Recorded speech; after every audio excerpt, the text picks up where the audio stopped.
Hey guys, welcome back to my channel. I'm Sophie. This is Jackpot Comic Talks, and in today's video I am going to be showing you my top 10 yellow covers as I was tagged in a What's on the Comic Rack video where he showed his top 10 favorite yellow covers. So let's get into it.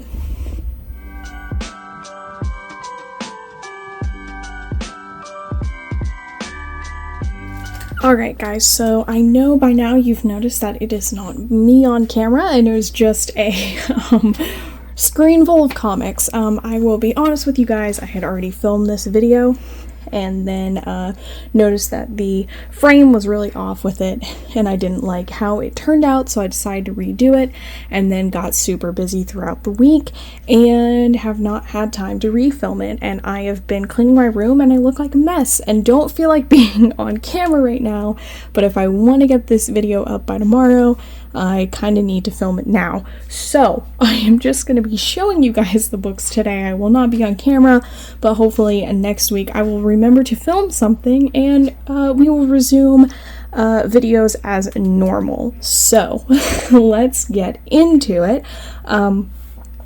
As I said, these are my top 10 favorite yellow covers. Some of you might already have guessed, most of them have to do with Mary Jane, but I'm going to start with the ones that don't have to do with Mary Jane. So let's go ahead and get into it. I know right now you're looking at an Umbrella Academy one, however, I want to start with two that I could not fit on the easel with the others because they are in top loaders. And that would be this first one right here.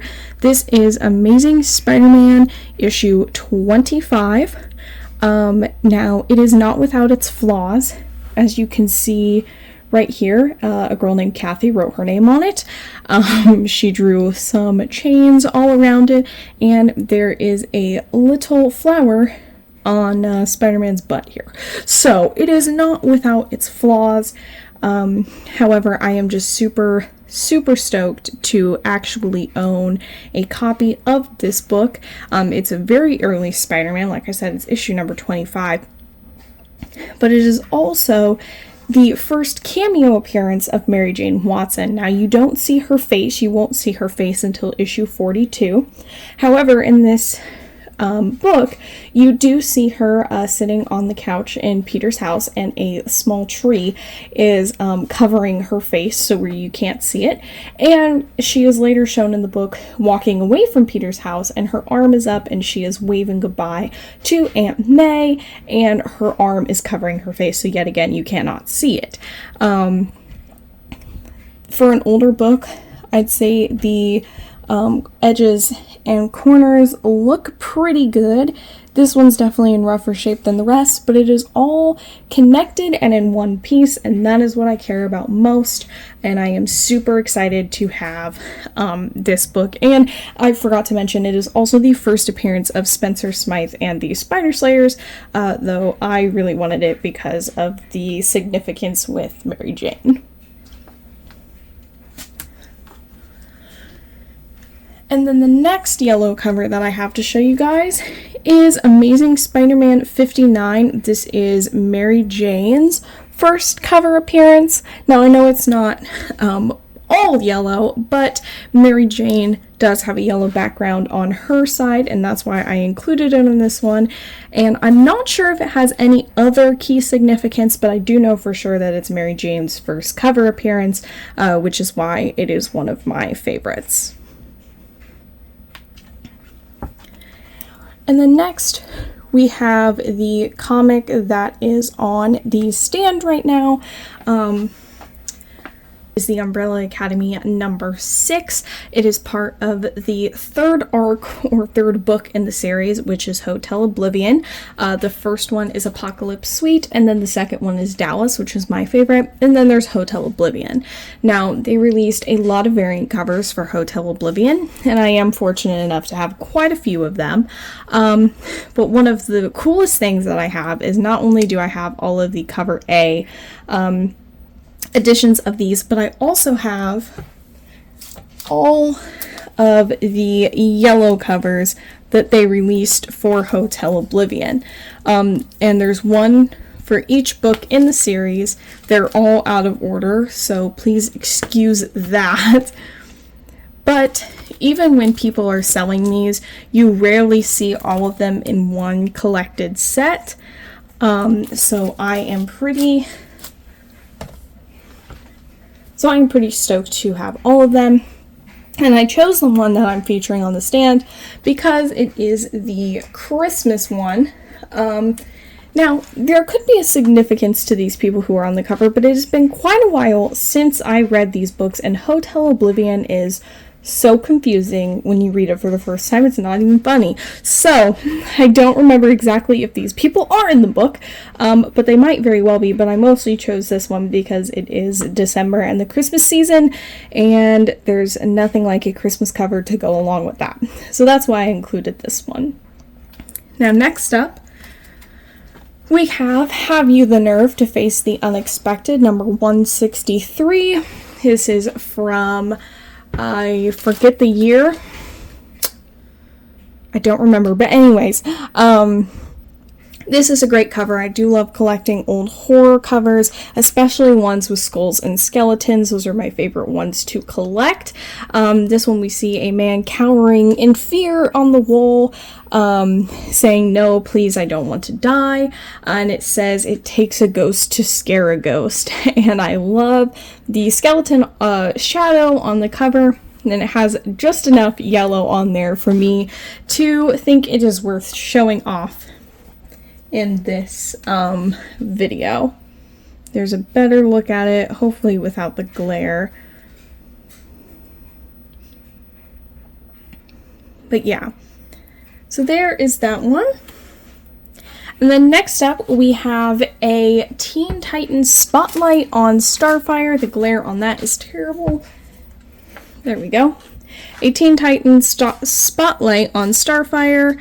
Starfire is my favorite of the Teen Titans. She is one of my favorite DC characters in general. And I think this is a great cover with her featured on it. I do collect I collect Teen Titans, but then I also collect Starfire specific covers reaching across all series and stories, and I thought this one was a great one to feature here because I haven't been able to feature many on the channel yet. So this is one of my Starfire books that I have. Next is A Web of Spider-Man 117, Power and Responsibility Part 1. It says, beginning the saga that will rock the Spider-Verse, Spider-Man versus Peter Parker. Now, this is one of my favorites because while Spider-Man and Peter Parker are in matte colors like normal, the background is a shiny metallic yellow instead of a normal gold or bronze or champagne color, and I think it's kind of different and pretty cool, so I wanted to showcase this one for sure just because I think it's got a very interesting cover. Then we have one of my favorite of the Mary Jane Watson variants. This is a spoof of the Punisher cover, and this is the Punisher number 13. It's a variant edition, and it has the classic Punisher cover, but with Mary Jane on a yellow background. Now, I do have the facsimile of the first Punisher one. However, I wanted to showcase this one just because it's Mary Jane, and if I had the original of it, I would definitely show it off, but I only have the facsimile, so I figured I'd show this one, but it's definitely one of my favorites of the Mary Jane variants. Then we have a book I have talked a little bit before about on this channel. It is Young Romances number 1 with a Peter and Mary Jane variant cover, and it took me so long to get my hands on a copy, but I am so grateful that I did and pretty excited to finally have it in my collection after a couple years of wanting it. Then we have The Amazing Mary Jane number 4, yet again one of my favorite covers from that series, because it's so simplistic and I like that about it. There's great detail on the characters of Mary Jane and the Rhino, but the background is just this plain yellow cover, so I think it makes them really stand out, and I quite like that. So there is that cover. Then we have my absolute favorite of the Mary Jane Watson comics, and the last one in the top 10 list. So this is Deadpool #1, and it is the Amazing Mary Jane variant, and it shows both Mary Jane and Deadpool jumping out from in front of an explosion, holding some guns, and both wearing the Spider-Man heart crop top, which I love. This is for sure one of my favorites. Well, it is my favorite of the Mary Jane variants, but it is also one of my favorite Mary Jane covers and Deadpool covers for sure, and one of my favorites that I have in my collection. I just think it's a super fun cover, and I love having it and being able to display it and show it off. So with that, that'll bring us to the end of today's video. Thanks for watching, guys. Like I said, I will be back next week with my normal format of videos, where I'll be back on camera. I'm not sure what the video will be about yet. Possibly my November Graham Cracker Comics haul, but I am not sure. We'll see. But thank you for watching, guys.